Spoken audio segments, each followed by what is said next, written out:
Welcome back to St. Charles Patriot Radio. I am your host, Richard West, and I have with me a new host that's going to, we're both going to host this show from now on. Nick has gone on to bigger and better things. He's a busy guy. So I have Jane Puszkar with me today. Most of you know her from the Francis House School Board. And Jane, welcome to the show. Thank you, Richard. And I really look forward to moving forward and having a lot of shows about St. Charles County. Very excited about this. Yeah. So most folks know about me. Let's talk a little bit about yourself, a little bit about your history, what you've done, where you've been, and what brings you here. Well, I am a North County veteran. I grew up there and married, found the love of my life early in life. Hi, honey. Met him when I was 17. We got married, had 2 kids. Then after that, I decided that I needed a degree. I had a job, so I worked full time and went to night school for 12 years. During that 12 years, I got an undergrad in accounting, which I worked in that field for a while, which was very beneficial being on the school board, but I'll get back to that. And then I went to get an MBA, did that, got promoted, was in pharmaceutical sales. So because of that, I was living here. There was an opening for a sales manager in Texas. So we moved to Texas and spent our first 5 years there. And then another promotion went to Philly. The hardest 2.5 years of my life. Was not a happy camper in Philly. And it wasn't the people. The people that we lived around were just, you would think they're cold Northeasterners. No, they were very warm and welcoming people. But spent 2.5 years there, got another promotion, went back to Dallas and spent another 5 years there. And then from there, came back to St. Louis sometime afterwards. I have an undergrad, as I mentioned, an undergrad in accounting and MBA. And then I decided, okay, don't laugh. I didn't want to work with accountants anymore. So I went back to school. Never mind. I won't go there. I went back and got a degree in nursing. And from there, finished my career. I went to Barnes, did a little bit of work at SSM, but went to Barnes. And that's where I retired from. So I just have to ask, what is it with all the North County people in St. Charles County? Well, I think it was because there was a lot more newer housing out there in the beginning, and it was very affordable. Probably a little bit less affordable than it was back then, but you could get a nice size house for a very reasonable amount. I mean, that's what drew us. Yeah. Well, that's one of the things that drew us out. I was a mid-county boy. I was in the Maplewood, Richmond Heights area, and we were looking for housing, and housing down in the city and in the county were extremely expensive. You can come out here and get, at the time, get 20% more house for the same price. Right. And at the time, taxes were a little lower too. Yes, exactly right. And at that time, the good side of that is, you got a bigger house. The bad side of that is that too many other people wanted to move out there. So it lost its rural ambiance, I might say, in a lot of places. Yeah.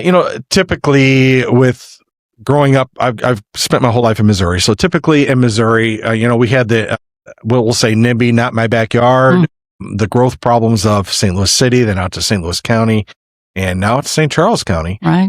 Some of the issues that I'm personally dealing with at the state level and with some local folks as well. So it is an issue, but we have a place where people want to live right now, and we do have a lot of land. So the consensus is we're going to have to figure out how to do it smart. Mm-hmm. And we're working on that. But let's go back to you. So how many years did you spend in nursing? 15. 15 years. So what would you say was the best part about that? Was it, Oh, wow. The best part, immediate. I know what it is. Yeah. I got to be with some of the smartest people on the planet. I was in neurology down at Barnes, and they would have these, they decided certain cases by meeting. Not just one doctor decided. Sure. They would meet in a group, which is a very smart way of doing it. And I would just sit back and be amazed at all of the information and everything that they knew. And it gave me a real sense of comfort knowing that if something ever happened to me, I'd be in really good hands. I'm not knocking SSM or Mercy. I just am familiar with Barnes. I know a little bit about the two of those, but Barnes with neurology especially, just a fantastic environment. Yeah. Well, so recently you've spent some time in St. Charles County as a member of the Francis House School Board. Yes, sir. Tell us a little bit about that.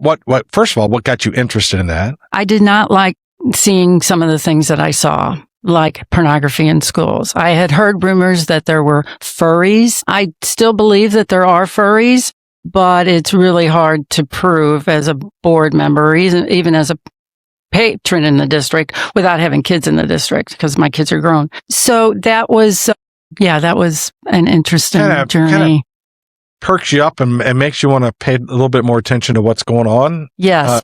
I didn't like it, and I decided to get involved. I originally ran for county council, and that was it wasn't a successful campaign. And after that, I started looking around and talked to a few people who encouraged me to do something different. Sure. Just because that didn't work out, do something different. So I started hearing about the schools. I got teachers living on both sides of me, so I got an earful from them. And it was that kind of made me get in. So without calling anybody out, the school employees that you know, let's say ground level employees, your teachers, your not your administrative staff. Mm-hmm. What's the temperature from them with with our school districts? How are they feeling about what's going on with our school districts? Without calling anybody out, I would say that morale, you can go by the climate survey. They do have to do a climate survey every year. And this last year's was not a good survey.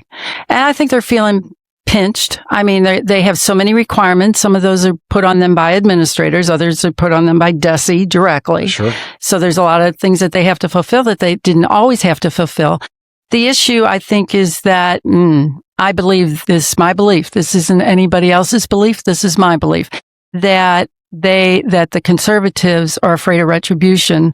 So they're afraid to say anything about their beliefs. You mean employees in the school districts? Yes. Yeah. No, I agree with you 100% on that issue. Okay. Some people will tell you, no, that's not happening. Francis Howell has some of the best teachers, I believe. I used to, when I was on the board, I'd get emails from students and also from their parents about the wonderful things that teachers in the Francis Howell School District have accomplished with their kids that couldn't read, that maybe were dyslexic, maybe had other behavioral problems. Francis Howell has the best. And sorry, Fort Zumwalt, I've said it before. And sorry, Wentzville, but we do have the best. But we also have activist teachers, and I'm not real fond of the activist teachers that want to push their ideology on children. Again, it's a small group that typically causes the majority of the problems for the larger group who are just operating just fine. Let's go back a little bit and touch base on our school districts. Now, being at the state level, being a state representative, I hear every year that our schools are underfunded, that we're not giving them enough money, that, they're having problems meeting payroll. They're having problems buying supplies. We have a unique situation in St. Charles County altogether, because I believe our school districts are well funded through, not just through taxation, but I mean, through the state. The state has a formula that we follow. I believe, most of my teachers are not unhappy with the money situation. It's a lot of morale issues going on and a lot of administrative issues going on. And of course, every time the state passes a new law, then that trickles down to them, and they now have to abide by something else that they had no party in I guess implementing or, whatever. So with your background as an accountant and being on the school board, what are your opinions on the funding of our schools? Let's just talk about St. Charles County. Okay. Well, let me back up with the teachers in St. Charles County. If they're new teachers, start out at the highest rate of pay in entire St. Charles County. Are they underfunded? No, I don't think that they are underfunded at all. I think the problem is that, let's go back to like you as a person. Okay. You're in a house, you got kids, you got food to buy and rent to pay and all that good stuff. So you're not making enough money. What are you going to do? You're going to go out and get more money. Number one is probably, depending on how much. Second job is usually what I did. Or you're going to cut expenses. The bad word, cut expenses. And in my estimation, there's plenty of places that can be cut that wouldn't harm the education of children. That's my opinion. Okay. So are they underfunded? No, but I don't think that, like in our case, Francis Howell is saying, we need money for capital projects or insurance. But at the same time, they want to put $5 million into making everything one-to-one technology. Now, it's already been proven, side note, it's already been proven that does not help children's education. I agree. But they still want to go into that. And why don't you pull that $5 million and put it somewhere else? So in my estimation, there's 4 funds. You can't transfer money around freely with all of them, but you can definitely transfer some of it. And you should look closely at both of those funds, at the funds and see how much money you could transfer between projects or between departments. But I have seen a hesitancy to do that. Well, so working on the state level, I was in budget for 3 years and I removed myself 2 years ago for some reasons to give somebody else a position that they were more capable at the job. Not everybody's an accountant and not everybody understands numbers like others. I saw a deficiency in my personal skills. So I said, I have better used elsewhere. But what happened this year? Let's just talk about what happened this year. The state fully funded the foundation formula. Right. However, the schools all cried that they were getting a tax cut and they went to their constituents. So our school funding is being cut. That was not true. What happened was we did not fund the schools any extra, which we typically do. We just said, you're getting your foundation formula. We're not taking anything away that you already have. We're just not giving you any extra this year.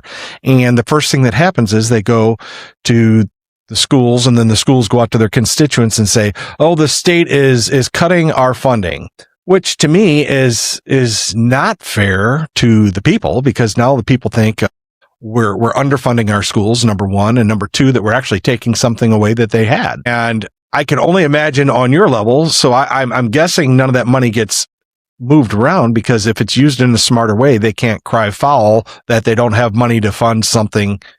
And it's a mindset. Yeah. It's a mindset. We had a huge transfer when the GLP-1s first came out, because everybody went on them and were self-funded by insurance.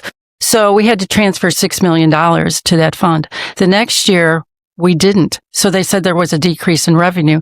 No, it doesn't take an accountant to figure out that's not a decrease in revenue. Right. It's just a lack of a transfer. So there's this mindset that says, I have $1.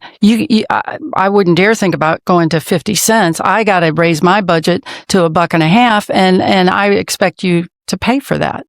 And I don't think the good people of St. Charles County really want to pay more taxes. I believe that. No, I think we're at a precipice of where St. Charles Countyans are being taxed probably about to the limit of where they want to be. Now, how we manipulate those taxes and move them around is one thing, but how we're being taxed, or how much we're being taxed, I think, I really think we're at a level that people are just like, no more. And I think we have to get to the mindset where we need to look at where we can cut. But don't use that word, because that's a bad word. If you don't increase enough, that they consider that a cut. No, that's not a cut. No, that's not a cut. That's not a cut. A cut is less money. Yeah. So, I think in the next segment, we're going to talk about some legislation that we at the state did last year, actually this last year, 2026. I was involved in it. Senator Schnolting was involved in it. And it kind of manipulates some of the election dates and how our school boards term in and term out. It also allows for some sort of transparency to allow folks to affiliate with a party. Mm-hmm. And then I think the last thing also has to do with bond issuance and tax increases, moves those dates as well. But we will go into the weeds on those. I can't wait when we get back, because there's a lot there to unpack. And I have a lot to say about that. Yeah. Okay. Well, folks, we're going to head off to a break. You have myself, Richard West, and Jane Puszkar. We will be back shortly. Welcome back, everybody. I'm here talking with Richard West and Jane Puszkar. We are going to discuss some of the legislation that Richard and other people in the legislature have been responsible for. And I'm really glad about this last legislative session. I think you guys did a really, really good work. Yeah. Well, thanks, Jane. St. Charles County hit a home run on many different levels of the state legislature this year. One of the great pieces of legislation we did was Senate Bill 1002. And that specifically deals with St. Charles County and the movement of election dates. So currently we have election dates in the county that for school districts that would be in the April ballot. on the April voting days. And, over the last few years, the voting attendance during those days has been pretty anemic. I attribute that personally, kind of following these trends, that when you have a contentious November race, they're just worn out, and they forget. And I'm not making excuses, because as a voter, we are responsible for what we produce, right? But people just get tired. They forget. You make a date, or the date's there, and an emergency comes up. So the April voting date has always been a very low voter turnout. I've actually had neighbors forget to vote. Yeah. I'm like, I was on the ballot. Yeah. And it's not purposely. It's just, no, it's not. Sometimes you just get so busy, and, when you have so many voting dates, and sometimes, we could have up to 4 voting dates in a year. It does. I'm a huge advocate for one voting date other than a primary, one voting date, make it a federal holiday every year. And on that federal holiday, everybody gets a day off. The schools will be closed. So that could be all your polling places. And boom, we just do that. Right. There's a lot of pushback on that. It's amazing how much pushback we get. I think there was a great amount of wisdom put in the fact that it was only St. Charles that was being changed to the system. And the reason I say that is because I think it could have created a real debacle given the entire state all at the same time. That's just my personal opinion. But the fact of the matter is, let us work it out. Let us, make the mistakes, learn from it, and move on. That way, it doesn't get so much hatred from people because, it got botched the first time around. I think that's a really good thing. So I'll touch on that a little bit. First of all, I've carried a bill for the last 5 years, and I know Senator Shore and Senator Schnelting have as well, to change not only school dates, but other dates as well, and to allow for party affiliation which we'll talk about a little bit because that's in this bill as well, but to allow party affiliation for like a mayor level, alderman level, school district level, things like that. So you can, at your choosing, affiliate with a party. I'm going to differ a little bit. So the last 5 years, I've had this legislation that says, hey, the whole state should get involved. I'm kind of a constitutionalist that says, hey, what's good for one is good for all. However, in this instance, none of the senators other than our own would get on board with making this happen. On the House side, while we were presenting this on the House side, this is what's funny, is I had so many representatives come up to me and say, why are we not included? And all I could do is say, you need to go talk to your senator because your senator chose not to opt in. Now, I agree a little bit with, let's go ahead. Let's make it work. I know it's going to work. I already know it's going to work. Let's make it work. And then the other states the other counties can come in as they see fit. For way too long, a minority, weak minority, 15 to 21% of the registered voters voted in that April election. And that's just not representative of an entire county. It's just not. No. And for a devil's advocate, I like hearing both sides of the story. I've heard, well, that's their fault for not getting involved to vote. It's their fault for not paying attention to their school district. It's their, we're going to talk more about the bond issues and no bond issues and the tax increases that are in this legislation as well. And people say, well, obviously, if they don't care enough to come out and vote against it, they don't care. And I don't think that's true. The other problem with the April election is that as the candidates start to gear up in January, the weather is awful. People do not want to answer their door and listen to your speech. When it's cold outside, they just don't. And there's a lot of candidates that don't like to go out in the cold. So that was always a real hindrance. The rain, the snow, and everything else. You lose a lot of time. And it's no wonder that people didn't know a lot of people didn't know who was running. Not everybody's on Facebook. Imagine that. Right. But, it's pretty easy to find out affiliations. But if you don't mind, I'll talk about that a little bit. Yeah. Well, so before you go into there, let me say what this does. This bill will allow voluntarily for somebody running for school district, for running for any position in school district, it will allow them to voluntarily declare a party. Mm-hmm. And then it will also, with the request to the elections authority in their county, they have to make the overt act to ask them to put an R, a D, or an L for libertarian next to their name. Not loser. Yeah, not loser. But allow them to request their voter authority elections authority, to put that designation next to their name so that when it goes to the ballot, people will know if they're voting for a Democrat, a Republican, or a Libertarian. Now, you speak on that and then I'll follow up. Okay. I think that was brilliant. And door knocking, one of the questions I was always asked, are you a conservative? Are you Republican? Well, yes, I am. Well, why isn't it on there? I would get asked that all the time. So I think it's something that the people wanted and that they needed in order to make part of their decision in who they voted for. So yes, I think that was great. I noticed that a certain union didn't want that to happen. And I think that's, not a good idea. I'm glad that it was put in there because I think it adds real clarity to who you're voting for. Sure. So for anybody that says school boards are not political, they're mistaken. They have not been paying attention. They are entirely mistaken. People that vote are very interested in what party you belong to because belonging to that party typically will outline a set of values. Now, I'll talk about my party, the Republican Party. Within my Republican Party, I deal with people who are center left, kind of center. Then I've got center right, and then I've got people who are far right. So there's a whole set of values that fall in between there, but the Republican platform kind of outlines what a Republican is. Right. Same for the Democratic Party. Libertarians a little bit different because they're kind of, on both sides of the issues, and they don't really declare independently what their values are, but not with a party. So couple of things. One thing is people say, well, this is going to make the races extremely partisan, extremely political. I'm going to tell you, they're already there. If you follow any of the school board races in St. Charles County, it's horrible. I think if it's going to do anything, I think it's going to lessen that.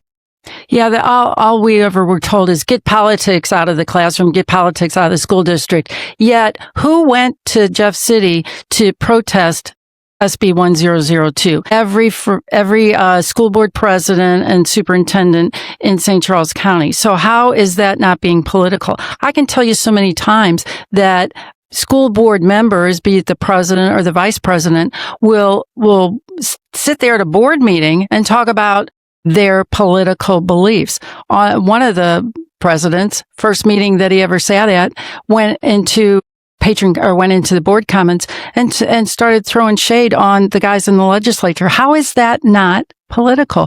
Politics is in the school district. It just is. It is. And to think that it's not is I don't naive. think you're yes, very naive. That's a great word because that's what I was looking for, but very naive.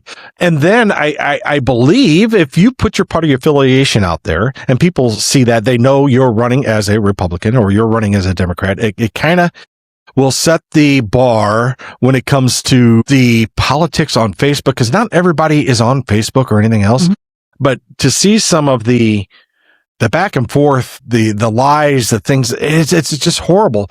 And for you to not be able to, to be the bigger person, you just try not to engage in too much of that. I always engage in who I am, what I have to offer you, why you should vote for me. Right. Not so much about the other side. Right. And that is a problem. All of the hatred and the vitriol and the just outright lies that goes in. And yet when you try to come back with facts to counteract what they're saying, then you're told you're a liar. That's not true. They say that with no proof. So it's real hard to be on the conservative or on the Republican side because everything you do is watched, graded. We don't necessarily do that for every move that they make. Right. We're a lot more tolerant, yet they claim they're the ones that are all inclusive. Right. But so I've the ability, you don't have to, it's not a mandate.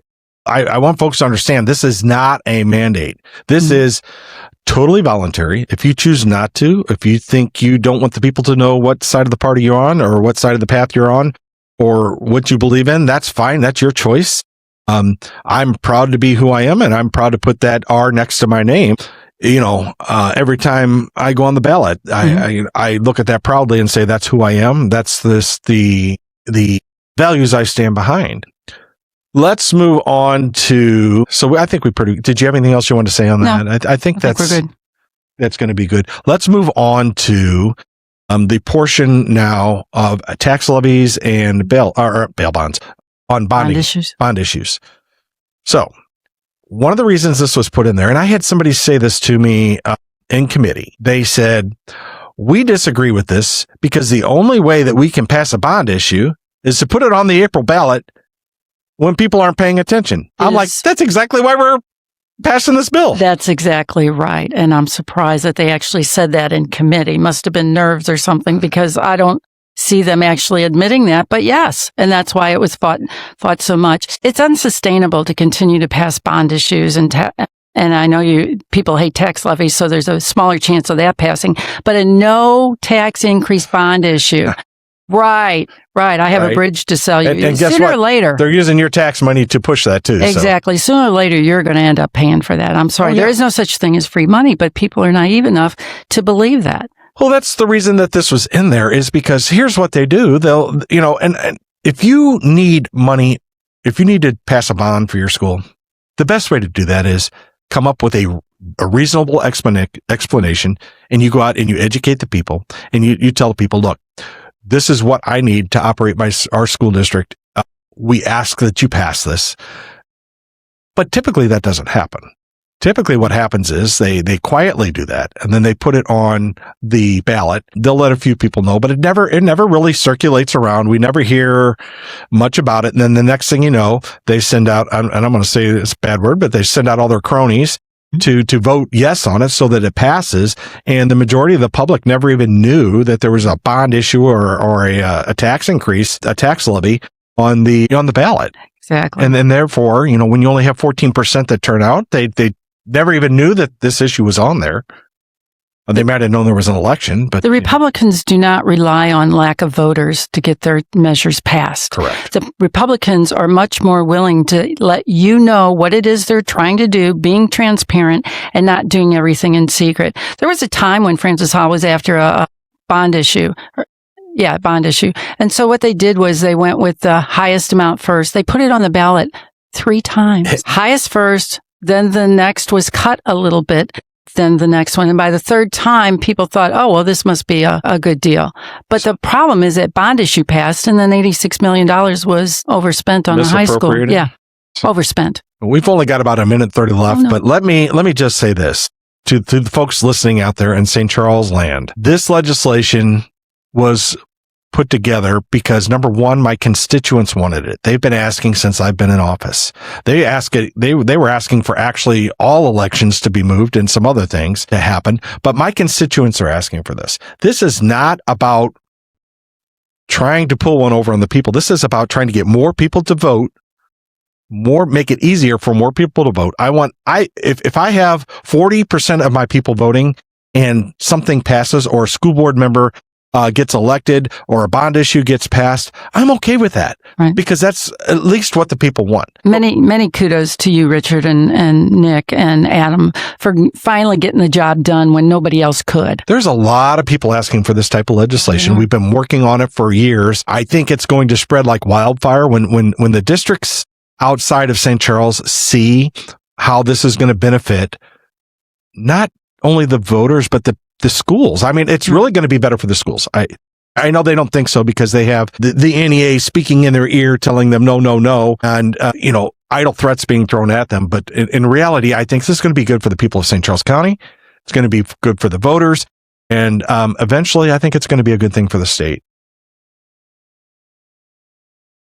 Good afternoon, and welcome back to St. Charles Patriot Radio. So here's what I want to do, though. I want to extend out an invitation to all of those out there in St. Charles County land, that if you like our show, if you want to be on our show, if you're a historian and you have something to say about St. Charles County, you have a business in St. Charles County, anything in St. Charles County that you think the people of St. Charles County would like to listen to or be educated on or hear about, or I'm going to extend this invitation out there too.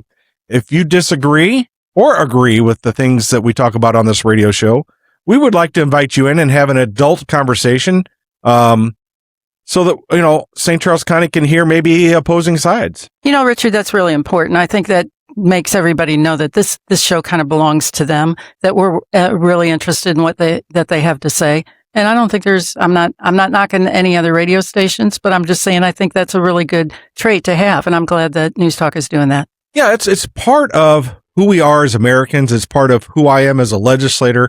And you on the school board. It's very important to listen to all sides That doesn't mean I have to capitulate or cave in. Right. But I do have to listen to concerns of my constituents. You have to listen to concerns of yours. Yes. So, I would like to welcome anybody that would like to just come be on the radio. Maybe you've always wanted to experience it and you have some good things to say about St. Charles. Please just contact the radio station, or I'm going to put my phone number out there. Good for you. I'm a politician, and my phone is open to any of those who wish to contact me. You can reach me at richard.west@house.mo.gov. That's my representative website that you can contact me at, or you can contact me at 636-578-9574. And Jane, I understand there may be a little apprehension about giving out your phone number. Why's that? Oh. No, I've done it a lot. Then please do. Yeah. 636-866-1510 is my phone number. Yeah. So you might have to tell me who you are before I answer you, but that's okay. Just reach out to Jane or I and say you would like to be on St. Charles Patriot Radio, because we would love to have you here. And I have some ideas I might run past you later, Richard, about who we could have on. Yeah. That's good. St. Charles is really it's the fastest growing county in the state, but we bring in a lot of people from all over the place, not only just the St. Louis area, but we have a lot of people coming here from other states. St. Charles is a great place to live, and there's great place to raise kids, great place to buy a nice house, great school districts. Oh, and guess what? The sun is always shining in St. Peter's, but I'll just leave that there. Well, I'm going to say that sun shines a little brighter down on the southern part of town there. I don't want to talk about Defiance, and New Melian. We'll just say that. Yeah. But we can agree to disagree. Okay, for those of you tuned in and who really pay attention to the politics of St. Charles County, we didn't talk about this earlier, but we're going to talk about it now. This Tuesday, June 2nd at 7 p.m. at the Scheidegger Linden University Scheidegger Center for the Arts, 2300 West Clay in St. Charles. We are having a debate for all three of the three top tier St. Charles County executive candidates. And I'm so glad that News Talk is doing this. It shows, like I said earlier, a real interest in what people have to say. And how else are you going to get unfettered information from your top three candidates without going and listening to a debate? If you've never been to the Scheidegger Center, it's absolutely gorgeous. There's not a bad seat in the house. And I've been there for a lot of plays and concerts and things like that. It's just absolutely gorgeous. You can get lost in there. It's so big. So speaking of St. Charles County and a great story, Mr. Scheidegger, I've known him for a while. We do business through our business with him and his company. We know his children, and what a great human being. I mean, he has just helped St. Charles County immensely. He's involved with a lot of the organizations, Boys and Girls Club and things like that. What he's done for the college there has been great. I can't say any better things about him. He's just a great human being, and his family's great too. I'm also a fan of his wife. I believe it's his wife. I think it's Ruth that has started and keeps on top of 5 Acres Animal Shelter, which is a cause very dear to my heart. I love my animals, love my dogs, and I just think it's wonderful that somebody took the time to put in a no-kill shelter where they can bring their animals if they can't handle them. Yeah. So, again, all about St. Charles. This is just a great family, and we're proud that they've invited us down to have our debate there at the Scheidegger Center. It's being sponsored by the Hammond Institute for Free Enterprise at Lindenwood University, and they will be holding a debate for the top 3 candidates in St. Charles County executive race, and it'll be again on June 2nd at 7 p.m. at the Scheidegger Arts Center, 2300 West Clay. The debate will be carried live on the radio here, so if you can't make it down, first of all, we invite everybody to come down to the Scheidegger Center. Do you need a ticket for that? I don't know. No, you don't. Oh, okay. Just show up. I didn't need one. That's no. They said just show up. Just show up. Come on down and watch it live, or if you can't make it, you're working or in a car or something. Tune in to 94.1 and you can listen to it live as the debate is going on. And as Jane, as you said earlier, what better way to help determine who you want to be your next county executive Exactly. is to hear their answers live. And that position is very important in the city and in the county. I mean, they make a lot of decisions and that you may like or you may not like. So it's very important to have the right person in there. And I will tell you later who I'm behind, but I think you already know. I do. I do. I won't mention his names, but his initials are Bill Eigel. But So, I mean, if you went out on the limb, I will too. Okay. I'm a Jay Law fan. Oh, good. Jay and I have been friends a while, and this is nothing personal. This is all about business. And I like all three of the candidates, so nothing to the other two candidates. I just, Jay was I was a former mayor, and Jay was a former mayor as well. So we knew each other a little bit through there. But that's what is so nice about this. You know, women change their minds all the time, and I may have the opportunity to be swayed. I mean, you never know. That's what this is for. Well, the debate is going to be great as far as helping, like I said, helping to determine, watching them live, watching them under pressure, right? Listening to the answers they give will help a lot of people out because it's a close race. And look, I'm going to say this. The top three are all very qualified. Exactly. You have Steve Ellman, who's been in government for quite some time. Mm-hmm. He worked as a state representative and senator. Mm-hmm. And then he was our county executive. He's I think he's a recovering attorney as well. And he's a historian. Steve's got a lot of great history. You've got Jay Law, who's a captain in the St. Louis County Police Department. He has some experience as the mayor of Lake St. Louis. Mm-hmm. And then you got Bill Eigel. Everybody knows Bill Eigel. Bill Eigel was, one of our great senators from St. Charles County, and did some great work up there. And again, comes to the table with experience. All these guys are experienced, both with local and state government. So I think it's going to be really entertaining. I do too. Upstanding gentlemen. Yes, all of them. Yes, all three of them. All three of them are very upstanding, very good, and will represent St. Charles County in a good manner. So again, June 2nd. June 2nd. The Scheidegger Center. Yep. 7 to 8:30. Mm-hmm. Be there. Yeah, be there or be square. That's what we used to say. That's me too. 1980s term. There. Yes. Yes. So we got a few minutes here before we go off the air, but is there anything in the future that you would like to talk about, or anybody special that you think we should bring onto the radio that people might be interested in? Yeah, being a healthcare professional, retired, I might add, healthcare professional. I have a lot of contacts in the medical field. At one point in time, I entertained the idea of bringing them to a radio or having a radio show for them where they could discuss current issues in medicine, and there are plenty. These women that I was thinking about asking to do this have collectively, they probably have over 100 years experience. I mean, these are people that know what they're doing and how they're doing it.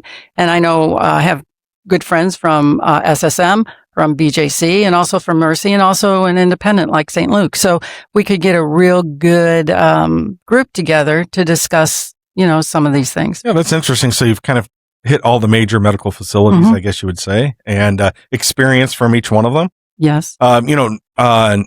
Nursing has changed quite a bit over the years. Yes. I just had a short stint in the hospital in the last month, and one of the things I found out was how many traveling nurses there are nowadays. That's hilarious. This is something we could probably go into a little bit more detail when they come in, but I was shocked. During COVID, it was very, very monetarily beneficial for them to go into travel nursing. And it was fun. I say it's funny because I started this group called the Association of Stroke Coordinators, and we were having a meeting, and one nurse said, "Oh, we just picked up a new nurse and her name is," and the other nurse said, "Oh, well, she used to work for us and then went over to this other group for nursing as a travel nurse." And then there was another young nurse that switched back and forth, and it was like, "Oh, you guys are having a great time stealing each other's employees, aren't you?" But it wasn't funny at the time. But I'm not going to say it's funny, because I really think our nursing job should be here at home. We should try to keep our people here at home. We should. Not that we shouldn't invite folks in from elsewhere, but I was talking to a young nurse, and I'm not going to say where I was at or who this was, but I was talking to a young lady who was born and raised here in St. Charles, moved out of the state, for her job of nursing. Mm-hmm. And now she travels back Mm-hmm. and lives here with her family. Yeah. And is she on the floor or is she administrative? no, she was on the floor. Okay. Yeah. And she was actually one of my attending nurses who was helping me out, because I like to talk to people and find out, being a state rep, I like to know what people are thinking. I mean, that's just part of my job. Mm-hmm. But she was really, I was like, wow, that is a benefit for you to be able to live with family coming back. Oh, yeah. But still claiming to live in another state and then being able to capture that monetary benefit, I guess you'd say. Things have changed a lot. Missouri is a compact state with a lot of other states, which means that nurses' licenses in one state are good in another state. Some states might require you to take a minor test or whatever, but that was a real benefit to a lot of nurses because sometimes the husband gets transferred and then you got to go all through that accreditation again, and that was no fun. So, if I'm not mistaken, I think we passed that maybe 4 years ago or something, or was it? I think it's longer than that. Is it longer than that? Yeah. I know we've been working on reciprocal licensing and things like that, specifically with military families who come from outside of the state, and you've received your certification in another state. Right. Come here and take a basic test and be recertified here without having to go through a whole bunch of rigmarole. Mm-hmm. And then that courses, more education. Oh, yes, of course. I mean, you're not going to like this. The education system likes making their money, and the only way they can do that is by requiring more training, which I'm not opposed to. It's just sometimes it does get in the way of the expediency of the move and doing things. And you're not going to like this, but sometimes it helps prevent fraud. Oh, no, I agree with that. I'm not anti-education at all. As a matter of fact, we discussed that earlier in the program. So, I think with families that are educated and have licensing and are currently doing the job and get uprooted because of a military issue or something of the like, and needs to go somewhere else and get back to work as quick as possible. I think the state now maybe give them time to re-educate or whatever, but I think we're doing a good job of that. You do know that you don't go to a hospital because you need doctor care. You go to a hospital because you need nursing care, and I will stand by that.